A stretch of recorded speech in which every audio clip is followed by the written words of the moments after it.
Today we're discussing the decision whether to proceed with tax cuts for large corporations rather than investments in Canadian families, in their pensions, in learning, in health care, and in family, rather than the Conservatives' misguided priorities of spending billions of dollars of borrowed taxpayer dollars on untendered fighter jets, building U.S.-style prisons, G20 summits, and tax cuts for the largest corporations. This House and the Liberal Party will argue that the government will argue and ask the government to reverse this irresponsible decision, and that the tax cuts in the upcoming budget. Madam Speaker, this government believes that cutting taxes is a panacea to all ills and warn us that doom and gloom await. Do not continue to cut corporate taxes. Liberals agree that it's important to tax corporate profits at a competitive rate because we want companies to invest more in their profits here and for foreign firms to see Canada as a great place to do business because more investment means a stronger economy and, of course, more jobs. But as a Toronto Star editorial stated, there's a difference between staying competitive and making a fetish out of one benchmark, even lower corporate taxes. Madam Speaker, Canada already has one of the most competitive tax environments in the world. The federal Liberals started the trend last decade when the deficit had been eliminated and the economy was booming and we were in surplus. We slashed corporate taxes from 28 to 21% in 2004. Conservatives went further, cutting them to 18% in 2010. That put Canada in third place in the G7, behind only Italy and the UK. Conservatives now want to drop our rate further to 16.5% and then further again to 15% in 2012, costing the Treasury $1 billion this fiscal year alone and over $10 billion by 2012. Madam Speaker, think of what $10 billion could do for our economy.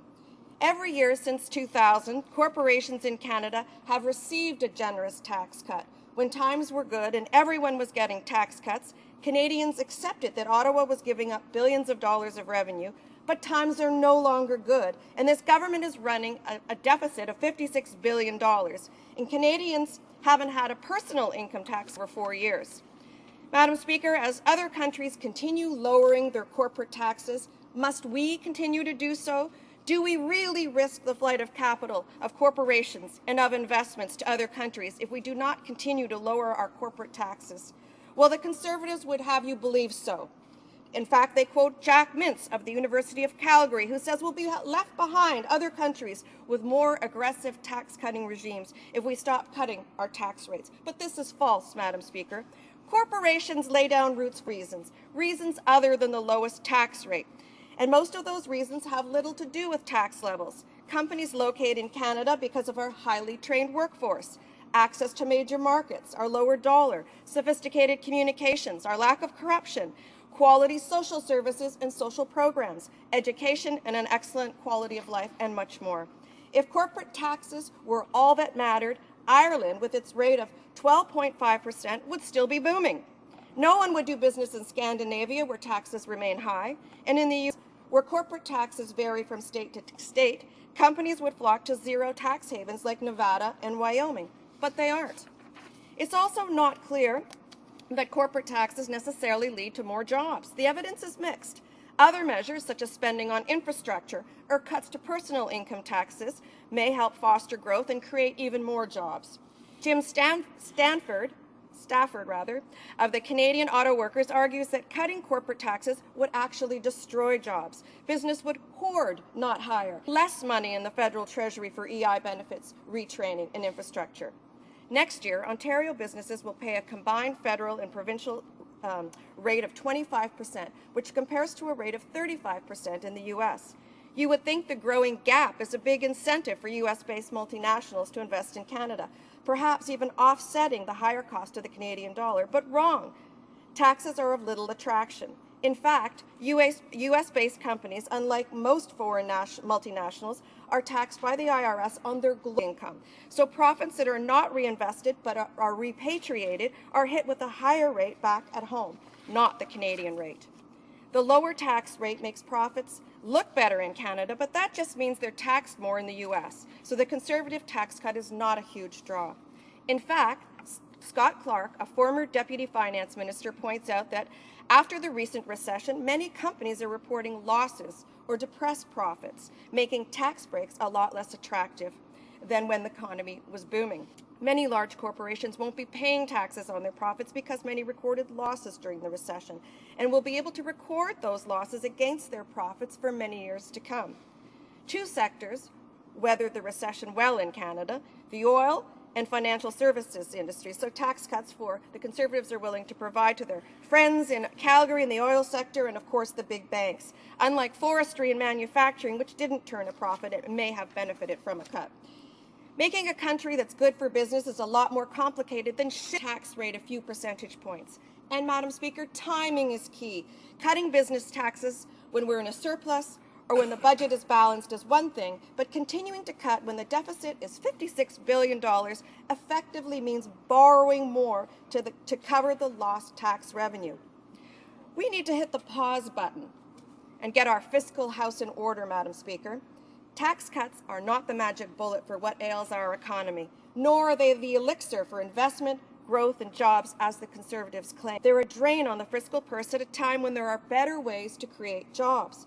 According to Philip Cross, StatsCan's top economic analyst, Canada's natural resources, the price of oil, currency fluctuations, and the state of the country's financial markets have been far more influential on corporate investment decisions than the recent tax cuts.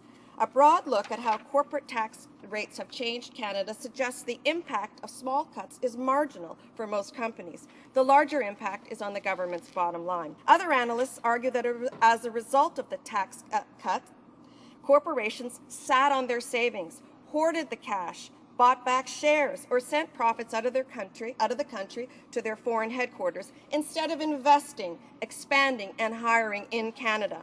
In fact, Madam Speaker, the tax cuts don't apply to small businesses, which are the job creators in our economy, since they have their own tax rate. According to Carol Gore, a writer in the Toronto Star, 5 questions need to be asked promoters of corporate tax cuts. Number 1, what evidence does the government have that reducing corporate taxes stimulates job creation? 2, how does the finance minister know corporations will use their tax cuts to hire workers rather than invest in labor-saving equipment, give executive bonuses, increase their shareholder dividends, facilitate mergers and acquisitions, or simply sock the money away? 3, why, if the finance minister is eager to encourage hiring, did he jack up the insurance premiums on January 1st by $13 billion? Nothing kills jobs faster than a payroll tax, Madam Speaker. 4, what proof exists that corporate tax cuts makes Canadian companies more competitive? They could have the opposite effect. Instead of investing in research or in innovation, firms could use the tax cuts to undercut their rivals, buy back shares, or give executive bonuses. And 5, why is it good economic policy to shift to an ever-growing portion of the tax burden from businesses, many of which are highly, to individuals, many of whom are struggling to get back on their feet after the recession? Madam Speaker, after 5 years, this Conservative government, Canadians are worse off, and the corporate tax cuts are only borrowing against our children's future. The government's real priorities are fighter jets, US-style mega prisons, and more tax cuts for the largest corporations. In the 5 years since this Conservative government was elected, Canada has become less equal. The rich are getting richer. The middle-class Canadian family's income is stagnating. The pressure on families is the elastic is stretched real tight. Liberals will make different choices and defend the priorities of Canadian families. We will cancel the $16 billion jet fighter deal and save billions by replacing the CF-18s in an open competition. We will cancel this government's corporate tax breaks and freeze tax rates at 2010 levels. Canada's corporate tax rates are already among the lowest of the G7. Liberals will reinvest the savings in reducing the deficit in the priorities of middle-class Canadian families: pensions, learning, health, and family. These are the real issues affecting working families, Madam Speakers, and these are the priorities that the Liberal Party will fight for. Thank you very much. Questions and comments.